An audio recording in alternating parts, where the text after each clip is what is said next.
উদ্ভূত পরিস্থিতিতে গুলশানে বিএনপি চেয়ারপারসনের রাজনৈতিক কার্যালয়ে অনুষ্ঠিত হয় দলটির স্থায়ী কমিটির বৈঠক।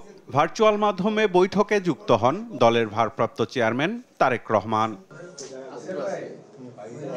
বৈঠক শেষে সাংবাদিকদের সাথে আলাপকালে সরকার পতনের আন্দোলনে যুক্ত থাকা ছাত্র সমাজ, রাজনৈতিক দল, পেশাজীবী সহ দেশের সাধারণ মানুষের প্রতি কৃতজ্ঞতা জানান বিএনপি মহাসচিব।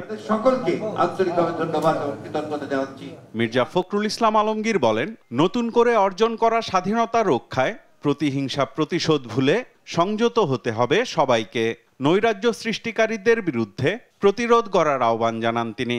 যে এখনো যারা এখন এই বিভিন্ন প্রতিষ্ঠানে প্রতিশোধমূলকভাবে অগ্নিসংযোগ করছেন, লুটপাট করছেন, বাড়িঘরে হামলা করছেন, এটা দয়া করে অবিলম্বে এই মুহূর্ত থেকে বন্ধ করুন।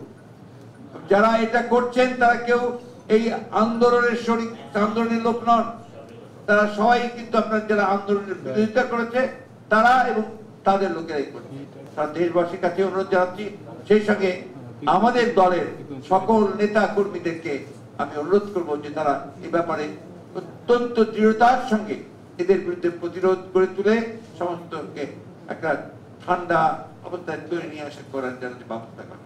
উপদেষ্টা পরিষদের প্রধান হিসেবে রাষ্ট্রপতি কার নাম প্রস্তাব করে তারপরই দলীয় সিদ্ধান্ত জানানো হবে বলেন মির্জা ফখরুল। যখনই আমাদেরকে ডাকবেন আমরা অবশ্যই আমাদের যেটা নাম প্রস্তাব সে প্রস্তাব। তবে আপনাদের একটা কথা বলে দিই, ছাত্রদের প্রতি আমাদের সম্পূর্ণ আস্থা আছে। এই আস্থা আমাদের আছে এবং আমরা তাদের প্রতি তাদের আন্দোলনের সঙ্গে একাত্ম বোধ করেছি, তাদের সঙ্গে আমরা একাত্ম বোধ করছি। তবে আমরা প্রত্যাশা করব যে এখানে সর্বদলীয় ব্যাপারটার গুরুত্ব দেওয়া উচিত।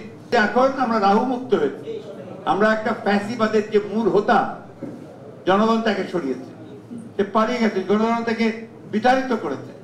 সেইখানে আপনার এটা একটা বড় বিজয় নিঃসন্দেহে, সেই বিজয়টাকে কনসেন্ট্রেট করতে হবে। দেশের চলমান পরিস্থিতিতে দেশবাসীর প্রতি দলের চেয়ারপারসনের শান্ত থাকার আহ্বান তুলে ধরেন বিএনপি মহাসচিব। বলেন, তারেক রহমানের দেশে ফেরার বিষয়ে এরই মধ্যে তাকে অনুরোধ জানিয়েছে বিএনপি। উনি যখনই মনে করবেন নাও হি ক্যান কাম ব্যাক, আমরা অলরেডি তাকে আমাদের অনুরোধ জানিয়েছি যেন দ্রুত চলে আসেন। সাইফুল রিপন, দেশ টিভি, ঢাকা।